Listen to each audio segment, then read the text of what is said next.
whoa! Nope. You guys got to listen to Chad Prather's latest hit. Yeah. We wrote a song. About Martha's Vineyard invasion. It's tragic. Hashtag Martha's Vineyard strong. Pound Martha's Vineyard. Bring your hungry. Bring your weary.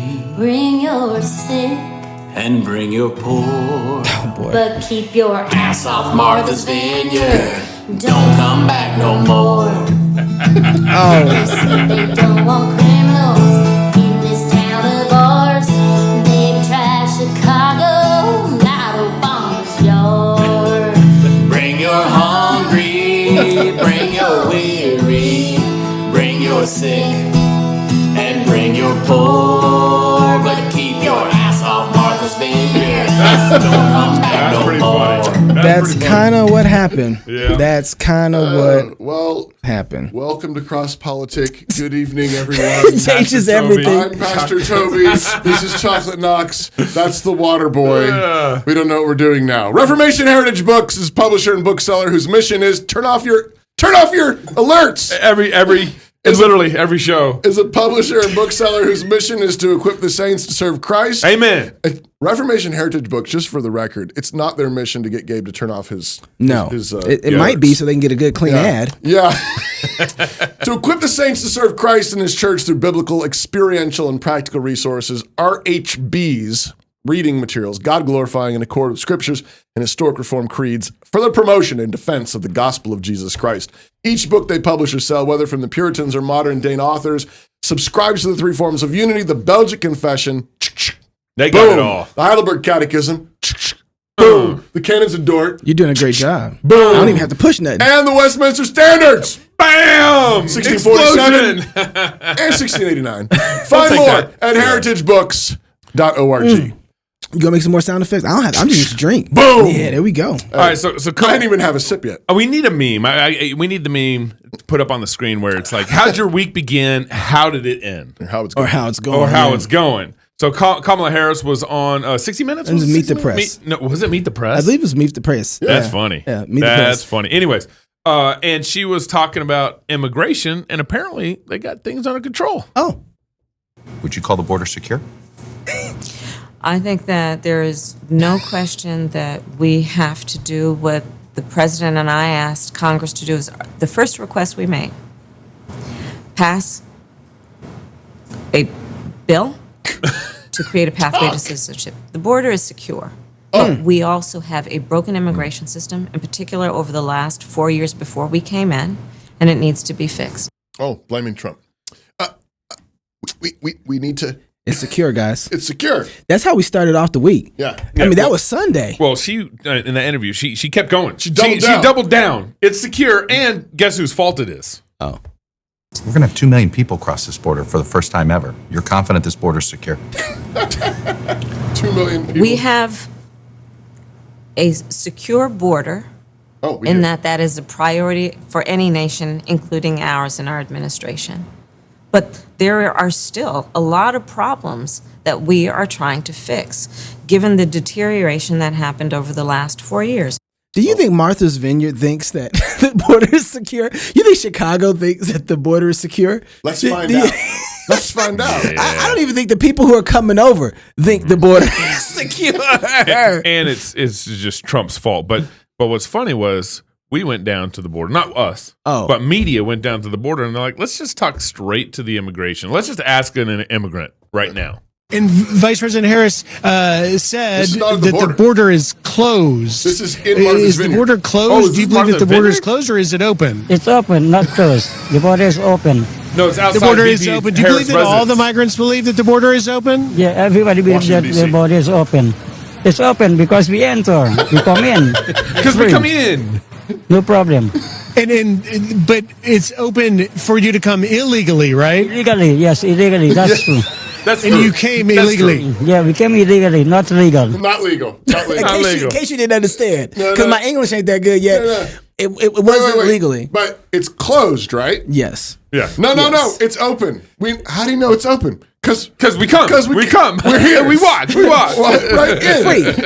Illegally. By the way, I believe this was DeSantis who dropped some people off by Vice President Harris's residence in D.C. in Washington. Yeah. So just help her think through how secure it is. Well, he didn't stop there. So both Abbott and DeSantis have been dropping people in Chicago as well as in Washington, D.C. And and also Martha's Vineyard as well. Arizona governor's jumped in. Those people have engaged with this as well. So it's been interesting to see kind of the reaction coming out. So you got Martha's Vineyard had 50. Yep. Now, I wish I can remember. They said 2 million coming across the border, right? That's what he said. And so now what's the I'm not good at percentage? fractions, but 50. 2 million. Yeah, and then so land in Martha's Vineyard, and their response was really interesting because they couldn't handle 50. What they did was actually ask for in 24 hours. Military They called the service. National Guard to come in and have them removed off of Martha's Vineyard. And Martha's Vineyard has, I think there's, I checked on this. There's I think 11,000 homes on Martha's Vineyards, and they don't have. And a lot of these homes are like second homes. Yep. I mean, come on, you should be able to like take care of these people. Yeah.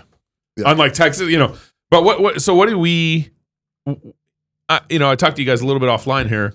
I still am having a problem a little bit with the political use of these illegal immigrants, shipping them all over. I mean, this is what our country's come to, and the politics of it. Like we're flying illegal immigrants into Martha Vineyard to make a political point. Well, immigration is actually a federal issue.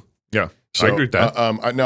I think that the states should do more. Yeah, but I guess I think there's more going on. I think people are calling this a political stunt, but I think it's. I mean, if you're knocking on the door and saying, "Hey, feds, help," and they're like, "No, it's fine. There's nobody coming across the border." They're gaslighting you, and they're just like, "You need to just. What's wrong with you? You got personal problems." And you say, "Okay, look." I'm going to demonstrate to you that there are illegal immigrants coming across the border every day. That we got to deal with. Here are 50 of them. Yeah, our agreement is with you to protect us. Here are 100 of them.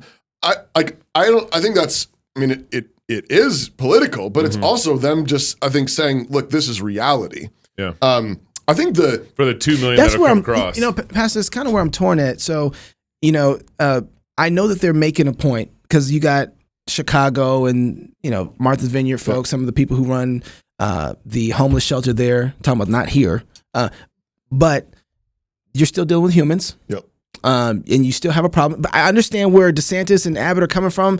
Everybody's saying, "Hey, you'll be fine. Get over it. Take care of everybody." And then they're marking themselves as sanctuary cities, right? Saying like, "Oh, we would take them. Absolutely, just safe here." But they're not getting them. They're not a border state, right? So then they don't have any of the resources, taken from them that they have there in their place. These people aren't paying taxes yet, right? Yeah. So they become a burden for a particular time until they get to a particular place, and they're saying, "Hey, we are having to wait on it." It's like, whatever, deal with it. So I get the play. I do get the play to say, wait a second, we've asked for the federal government to come in and help us protect the border, but you guys are acting like we should just do this. So, but the other side of this for me is, okay, you have an opportunity though with these people to figure out, okay, this is not an ideal situation. Well, this is. We are not we are not the ones responsible for protecting the border, but we are responsible for Florida. We are responsible for Texas. Well, this goes back to what we were talking about yesterday, actually, with the you called it the Bonson effect, which I really liked, by the way. And then I added onto it the Bonson-Gilder effect, which I think is really kind of amazing. Yeah, you up to me on that one. Yeah. Based, as they say. Because what we said was, in a world where you have inflation and you have too little goods and services chasing too much money in circulation, you can keep asking the government to fix stuff, and basically what they're going to do is keep printing more money, and making it worse. Or you can get to work. Get to work, start producing goods and services that are good for the world. That's actually one of the best correctives to inflation. You actually have more goods and services, and so I think an even better solution. I sort of I'm fine with what DeSantis and Abbott are doing. I'm like, I think I can see what they're doing and so on. I think even better, if they really were thinking about this in a productive way, is like you have millions of people coming across the border. Some of them are criminals and they need to be sent back. They need to be prosecuted and so forth. But all the ones that are just coming across looking for better lives and work, look, we have a major problem right now of inflation. You know how to fix inflation? Put people to work. Yeah, that's right. I think what would be really based of Abbott or DeSantis would be say, you know what? We have an emergency. We're going to declare a health emergency. I wouldn't call it a health emergency. I would for fun. Because tie it all together. I don't want to give them any more encouragement. But I would say we do have an economic emergency on our hands because of the spending of Republicans, and I would blame the Republicans. Yep. And then I would say because of that, I'm slashing minimum wage laws. Yep. I'm slashing employer payroll taxes, and government regulations for the next year. Yeah, slashed. Go. Because what we need is we want business entrepreneurs get to work. Yep. Yeah. Hire these people. That's right. Hire these workers. They're willing to work. Hire them for whatever they will agree to. Yep. So there's no minimum wage requirements, no payroll taxes required. Yep. Put Texas back to work. Put Florida back to work. Put America back to work by slashing government regulations. I don't really like the play from DeSantis. Yeah, I respect it though because the Martha Vineyard. No, I don't really like it, but I respect it because I think it's working in one sense. Like they got Lori Lightfoot to like. Well, there's also Martha Vineyard. I think some of the people who work at the homeless shelter, they were complaining about the fact that, hey, he's not obeying federal law. Oh, yeah. Here's a clip about that. Now we care about it. It is clear that this was an intentional attempt to ensure that these migrants were removed in absentia when they failed to change their address with the proper agency. This was a purposeful derailment designed to prevent people from complying with federal immigration policies. This is problematic because the state should not be interfering with federal immigration policy. Oh. Okay. Oh. The state shouldn't be interfering, but then the federal government isn't worried about the illegal immigrants and protecting our borders. So we don't want to have to play in this game. Right. Why don't she call out the federal government first by not enforcing? But because it just hit her doorstep. This is why I respect his move. Yeah. It's because he sent 50. Right. And she's already lost her mind. Yeah. He didn't send 150,000. Right. He didn't send 2 million. 100. Yeah. He sent 50. And they have spare bedrooms. Yep. Large homes, lots of money, lawns that need to be manicured, and work that needs to be done, right? All kinds of companies they can use the help there, but nobody jumped and said, "Hey, you know what? How about they stay? I'm not even there at my place. Here's what I want. Have them stay here." Nobody did that. Nobody. 50 people. Yeah. 50 people, and in all Martha's Vineyard, nobody said it's just 50. Do y'all remember? I'm still seeing them here and there, but remember, there's a massive worker crisis. Yeah. The Sandsdemic? We don't have enough people to work. Mm-hmm. Yeah. All the signs on the restaurants, sorry, be patient with us. We only have 2 servers. Yeah. And you got people pouring in. Why not hire them? Well, I think he's calling them on their hypocrisy. Yeah. And, and this is... Chicago is a here's sanctuary city. This again. We welcome illegal immigrants. Yeah, and this again. How'd your week start? How's it going? Right here. Lori Lightfoot. How's it going? The federal government has to step up. I was in Washington, D.C. last week talking to members of Customs and Border Patrol, federal government, National FEMA, ICE, and they're in fellowship. DHS. And we made it very clear, I made it very clear, that our expectation is that they were going to have a plan that features communication and collaboration with interior cities. And they must do that. And they must do that soon. Must. I know that they are under enormous pressures. This is not a new challenge at the border, but this is a new challenge for us, and we need federal support, resources, communication, and collaboration, and that has to come in short order. It is a problem? How many did they get? I don't remember. I think a couple thousand. Yeah, a couple thousand. Yeah. Couple bus loads. Yeah. But to a sanctuary city. To a sanctuary city. You're welcome here. Yeah. Come on here. We're totally fine. So he's moved the conversation now to asking for help from the federal government. The problem is that he hasn't moved the conversation to asking for help from the federal government to protect the borders. Right. These people are asking for more taxpayer money to go to them which, again, is only going to increase inflation. It's they're all asking for money. Yeah. Which, if you don't have work, if you don't have goods and services, you're actually going to completely exacerbate the problem of the economy. I think that I was talking to our producer about this, Neil, and he made a good point because I was kind of poo-pooing a little bit on the idea, and he's like, wait a second. they're only sending a fraction to these other states. Right. They're only sending a fraction. Right. They still are having the majority of the people who are coming across the border looking for work, looking to engage in Florida. in Texas, in Florida, in Arizona. So they still are going to control the future, because if they are thinking of a unique way to deal with, so here's what they got to put out of the way. They have to put out of the way, okay, we can't ship these people back out of here because we're not the federal government. We don't have the power or the authority to do that, right? So here's what we have. We have people here and we have work. Right. Or we have to deal with that problem. This first problem is not in our authority to be able to deal with. Think about, finish your thought. The second problem is, which is we have human beings here. How do we deal with them? Yeah. Well, since they're here, we're going to treat them in one way or another like some sort of citizens. We have to. Yeah. We don't have any other option to deal with this until the federal. So at least treat them like human beings. Well, that's what I'm trying to. Yeah, I'm just saying, that's true. I'm just saying, like, you don't have to give them the right to vote. I was hoping that was assumed. But I want to make it even a distinction there, though.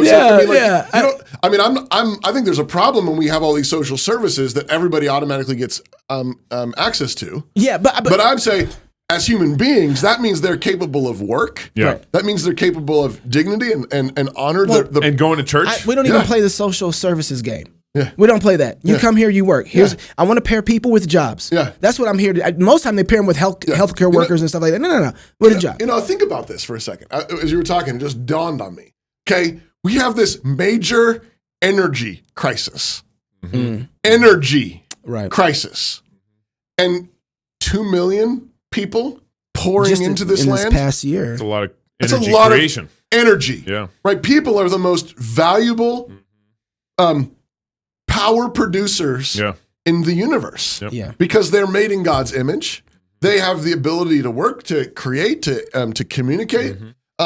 It's not perfect. It's messy. It's challenging. This is a messy situation. It's very difficult. Yeah. But I do think that some really creative people in Florida and Arizona and Texas ought to be thinking, all right, we got all these extra people. How can we put them to work? And you do it in such a way where the federal government's like, all right, we need to shut down our border. Look at the blessing that Texas. right. You know what I'm saying? Exactly. Yeah. Yes, exactly. They're getting free. Yeah. Right. Because right. and it doesn't need to be Texas making the jobs. Right. It needs to be Governor DeSantis and Abbott and the governor in Arizona getting out of the way. Yeah. And saying, slashing regulations, slashing taxes, and saying, businesses, do what you please and work hard. And watch Biden shut down the border tomorrow. Yeah. Amen. And get rid of minimum wage. Did you say that earlier? Yeah, I did. I said slash minimum wage, slash payroll taxes, and say for the next year, for the next 2 years, whatever. Yeah. Because we have an energy crisis, because we have an inflation problem, and because the federal government won't take care of this, we're going to put them all to work. And the other thing I would do, I would make sure that we figure out. I would get with churches. Absolutely. I would get with private industry and churches and say, listen, I need you guys to educate these people. Extra tax breaks for those of you who invite evangelists and missionaries to your workplaces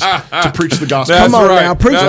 Right? Extra tax breaks for those who are Christianizing them, sharing, and many of them have a vague Catholic background, probably. Right. Maybe some of them have evangelical backgrounds. Well, and imagine if like a whole immigration kind of family, or they're probably coming over by cities. Oh, yeah. Or whatever, right? Yeah. And they come over and start to build a city in Texas and drill oil pumps and drill, start throwing economy, and the church comes. I mean, let's open it up. Let's do it. The liberals, some of the crazy liberals, see the illegal immigrants as possible reinforcements for them. Right. Did you say AOC was talking that way? AOC's consider this a blessing. If we can use them and put them to work, this is really good and for get them America. to vote for Democrats and socialists, right? But Christians ought to think of this as, look, God's bringing a mission field to us. These are human beings made in the image of God. Many of them don't know the Lord. They need to have the gospel presented to them, and they need to be treated like human beings, which means put them to work. Yeah. And then why wouldn't you work in some way with your House and Congress to figure out how to move these people into a position of citizenship? Yeah, and then exactly. Right. How they're productive. They're productive. They're productive. Hold this job for the next year, and we'll. The other thing too is I would not skimp on my legal system. My officers, my police force would tolerate zero. Right. Yeah. That would be made very clear. Everybody ought to need to know. As long as you're working, you're being a law-abiding citizen. We will leave you alone. You start breaking the law. You start selling drugs. Zero tolerance. We're going to deport you. So speaking of AOC, I have on my calendar that AOC on Wednesday of 2019 or 2018. AOC was doing a talk, and she said Miami's going to be gone in a few years, talking about climate change. Oh. And so I had on my calendar to mark a few years from that date when she said that. Miami's still here. What is Tucker? We have a Tucker clip. I don't know what it's about. What does Tucker have to say about this? This is one of the, like, when you just love good writing, Yeah. this is one of the moments where it's like Tucker just shines at. Okay. Finally, a happy story for once. Oh. Outbursts of irrepressible joy erupted throughout the exclusive island community of Martha's Vineyard, Massachusetts last night. For hundreds of years, Martha's Vineyard had suffered from the soul-crushing effects of its own whiteness. Island residents understood there was only one cure. They badly needed diversity. In fact, they often said so. But despite their very best efforts over many years, diversity never came to Martha's Vineyard. It was tragic. So good. Imagine an 18th century British frigate adrift on the high seas with no limes. Sailors slowly going mad, convulsing, dying excruciating deaths from scurvy. That was Martha's Vineyard. Except it wasn't lime juice they lacked. They had plenty of that because you can't make a gin and tonic without it. What Martha's Vineyard lacked was diversity, which is to say strength. Martha's Vineyard was a very weak place. As of yesterday morning, that island was 89% white, monochromatic, and utterly homogenous. Nearly everybody there was a rich Democrat. 80% voted for Joe Biden. The median home price was over $1 million. Wow. And then, in a single blessed moment, everything changed. Relief arrived from an unlikely source. Governor Ron DeSantis of Florida, having made his own state a paradise, decided to help other states desperately in need. So yesterday, DeSantis sent 50 illegal aliens, most of them from Venezuela, to the Martha's Vineyard airport. They traveled from San Antonio to the Florida Panhandle and finally to their new home on Martha's Vineyard. CBS Boston reports that after landing, the group wandered about 3.5 miles from the airport into town, thereby instantly improving it. You can imagine the unrestrained jubilation on Martha's Vineyard tonight. Long-suffering islanders finally rescued from their own oppressive whiteness. In fact, let's go there now to check in on the celebrations. Oh. That's brutal. Ultimate troll. That's brutal. That's so good. Wow. Oh, man. That's how you write, man. Oh, that was man. brilliant. You know, brilliant things. Speaking of brilliant things, you need to subscribe for our Fight Laugh Feast magazine. The Fight Laugh Feast magazine is a quarterly issue that packs a punch like whatever it is you poured me earlier. What was Water. It was not a 21-year Balvenie. What was it? It was Water. like, okay, fine. We don't water down our water. Why would we water down our Water. Our water. Our magazines made of water. Order a yearly subscription for yourself and then send a couple yearly subscriptions to your friends who've been drinking lukewarm evangelical water. Every quarter, we promise quality food for the soul, so good. wine for the heart, and some Red Bull for turning over tables. Or water. Our magazine includes cultural commentary, a psalm of the quarter, recipes for feasting, laughter sprinkled throughout the glossy pages, and more. So sign up today at fightlaughfeast.com. It's time for the weekly wrap-up. Are you ready? Yes. I am, yes. On Monday, we remembered 9/11, since some crazy people can't remember it and think it's something like January 6th. We also talked to Rory Groves about his book, Durable Trades, and Gabe used that opportunity to tell us that he currently has a cat infestation problem. I do. And tried to give us some too. Please. Even Rory Groves knew not to take any of Gabe's cats. I'll send them in the mail. On Tuesday, we got an important update from Davis Yuntz with Stand With Warriors. The Department of Defense acknowledged that they have not been following proper protocols with regard to religious exemption requests for service members. We were all completely shocked. It blew our minds. What is this world coming to? I mean, the next thing you know, someone's going to admit that ivermectin is useful treatment for COVID. It's already under study. Stop it, Gabe. It's too much for one show. We also talked to Rush Limbaugh's brother, David Limbaugh, he was a hoot. and now we know where he got it from. Or maybe better, now we know why he was always seemed a little worked up.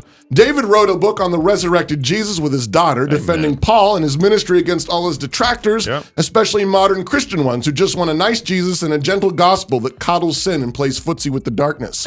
Anyway, if you didn't catch that conversation in the backstage afterwards, you definitely need to go watch it. We could use more of the spirit of Limbaugh in this world. Yeah. On Wednesday, it was Beer and Psalms, and we tried to remind everyone about eugenics, that arrogant hubris that arises about every 15 minutes or so in humanity that believes it can be a god, rule the world, and remake the world according to its own cockamamie schemes. In particular, eugenics has focused its recent efforts on creating perfectly genetically engineered human beings. This has meant liquidating inferior human beings, apparently because we can't make good ones, and races, as well as experiment on them casually, all in the name of the greater good of racial and genetic superiority. Of course, this is the origin of abortion, and what Kamala Harris and the left insist is their constitutional right to choose their best life now and murder their babies. It's exactly what Dave Rubin is doing with his delusional marriage to a man, buying eggs, renting wombs, and storing freezers full of breast milk. And all the so-called conservatives from the Blaze, Daily Wire, and PragerU drooling over it. Providentially, the psalm of the day was Psalm 100, in which the psalmist insists that the Lord, He is God. And it is He who has made us, not we ourselves. Yesterday, we talked about the plunging market, correcting for all the money Republicrats and Democrats have been printing out the wazoo. Their answer is to command the tide to stop coming in. And they're busy printing signs and putting them all around the beaches, instructing the moon to cease giving its gravitational pull, and assuring everyone that they have everything under control. But we are Christians and we think they're idiots. The only answer to too little goods and services chasing too much money is more work. More goods and services, faithful work. It's what we call the Bonson effect, or even better, the Bonson-Gilder effect. Jesus taught us to give our lives away, to lay our lives down gladly. Then unless a seed goes into the ground and die, it cannot bear any fruit. Instead of letting the government meddle with our economy, we should let the free men make free choices in how to best provide for their families. This will sometimes mean strikes and layoffs, sure, but in a free market, real consequences teach men about how reality works. And in that pressurized space, good men work harder, get more creative, and everyone benefits. Preaching. And that's really the charge for this week. Work hard at what God has put before you and be thoughtful about what you're working on and who you're working for. But remember that the government is no God. It is God who has made us. The government has not made us, and neither can we. That's right. We are God's sheep and the sheep of his pasture. We can work, sacrifice, give, and love generously because God sees it all. That's right. And every good seed put into the ground of God's good world will spring up and produce fruit 30, 60, and 100-fold. Yes, amen. May it be so, Lord. May it be. Don't forget about the Fight Laugh Feast conference. If you want to come, or you can't, you can actually sign up, become a Fight Laugh Feast club member. Stream it. And you can live stream the whole conference. Or you know, we also have a Saturday only pass now. That's right. For just $99. So if you think I just couldn't swing the whole weekend, but you can come up for Saturday, get 3 talks. And our live show. And the live show with Megan Basham, Jason Whitlock on journalism and lies. And then Sabbath Feast. Man, we'd love to have you. And then the stand-up comedian. There's a lot that's John going on. Brandon, he's on Saturday too. Dude, And more. I just hope. And more. What? What? You didn't even tell me about that. No, I ain't telling you. I'm just waiting for John Brandon that all the jokes are going to come from the Baptist trans stuff. That's all I'm want. Yeah, I just that's want it. all Come the at jokes. us, Brandon. I Come know- at us. I just know they're going to be there. Yeah. If you're single, get married. If you're married, have you some kids. And if you have kids, go baptize them. Until Monday, love God with all your heart, soul, mind, and strength. Love your neighbor as yourself. Go fight, laugh, and feast. This is Cross Politics. Water break, Sunday night, Christian nationalism. Always pushing your own show, ain't you? Yes, sir. Okay. You know, I do this thing called Knox Unplugged. It's pretty good.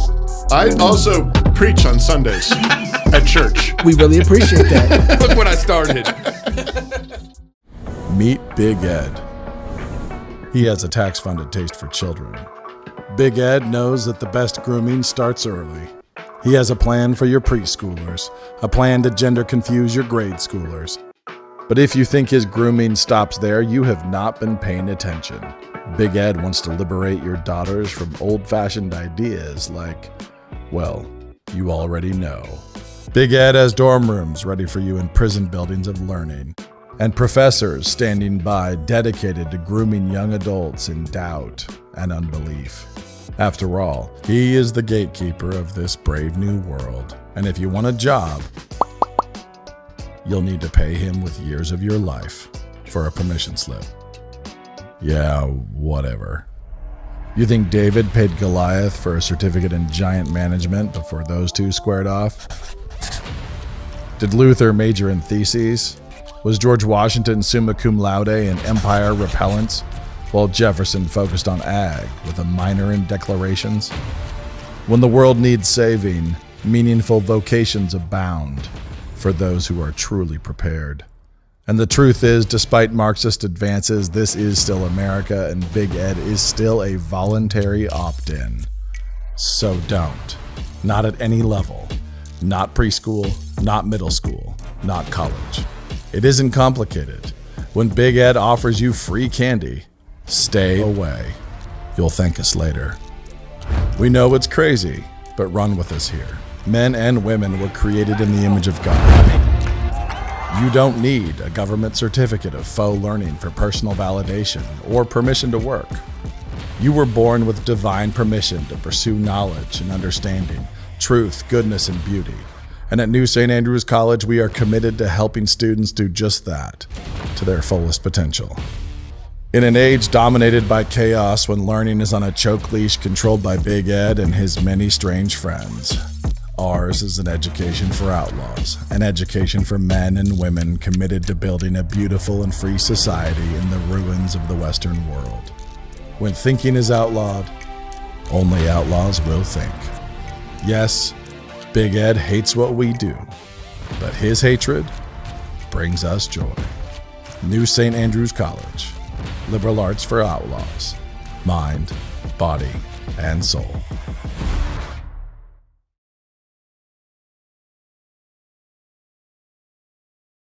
This is where Dave and I plan this year's company holidays. Let's go through the list. Easter, too religious. St. Patrick's Day? Too white. Mother's Day? Way too cisgendered. All of your usual holidays have been canceled this year. But we still have Karl Marx's birthday! Need a real reason to party? Find a new job at redballoon.work. Home. It's where you build your legacy, where traditions are started, seeds are planted, meals are shared, and stories are told.